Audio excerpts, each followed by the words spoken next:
This Morning lead singer Tim Lambesis is behind bars, accused of doing something very much against his religion, hiring a hitman to kill his estranged wife. Police say in April, Lambesis asked a man at his gym if he knew anyone who could pull off a murder for hire. That led to a sting operation in which the 32-year-old allegedly handed an undercover agent $1,000 in cash, a photo of his wife, and her security gate code.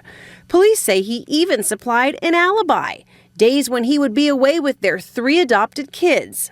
It is a case that plunged into new depths of depravity, according to the judge, as he jailed the former Lost Prophets singer Ian Watkins for 35 years for a series of child sex offences. Watkins admitted 13 charges, including the attempted rape and sexual assault of a small child, as the judge told him any decent person would experience shock, revulsion and incredulity at his crimes. 2 women, mothers of the children who were abused, were also jailed. Vikernes, født 11.2.73, dømmes til en straff av fengsel I 21 år.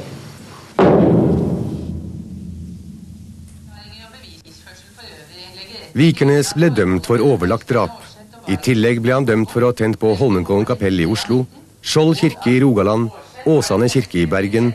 According to police, Harold was speeding when he hit a pickup truck, veering it off the road and into an embankment. The driver was not wearing a seatbelt and was ejected from the truck. 47-year-old Paul Howard Shoulders Jr. was pronounced dead at a local hospital. TMZ reports the 41-year-old admitted to authorities that he had been drinking alcohol and taking the prescription pills Loratab and Xanax at the time of the accident. The jury have now come back in with verdicts on all of those charges. There were 9 charges in total against Gary Glitter. He is being tried under his real name of Paul Francis Gadd. He has been sitting in the dock, shaking his head from side to side and muttering to himself as guilty verdict after guilty verdict has been returned here at Southwark Crown Court.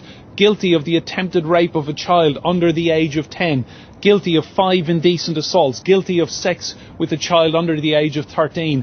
While he obviously disagreed with the verdict, G.G. Allin showed little emotion when it was read. We, the jury, find the defendant, Kevin Michael Allin, guilty of disorderly conduct as charged in the complaint. Bunch of narrow-minded, hypocritical puppets of society trying to kill rock and roll, and they can't do it. The defense argued Allin was exercising his right of free expression when he defecated on stage and threw feces into the audience. But worse was to come when Ozzy got caught short and relieved himself on the Alamo, thus insulting the sacred memory of Davy Crockett. Singer Ozzy Osbourne thinks it's fun to defile public shrines.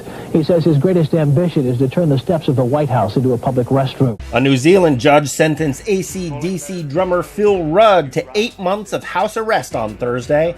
The sentence came down after the musician pleaded guilty to threatening to kill a man who used to work for him, along with possession of methamphetamine and marijuana. Michael Todd is a former bassist for Coheed and Cambria. Todd served 1 year of home confinement and 3 years of probation for armed robbery and unlawful possession of narcotics. Spector showed no emotion as he was found guilty of second-degree murder in the death of Lana Clarkson, a sometime actress and restaurant hostess whom Spector had just met on the night of February 3, 2003. She died of a gunshot wound to the mouth, and jurors heard from several other women who testified that Spector had threatened them with guns as well.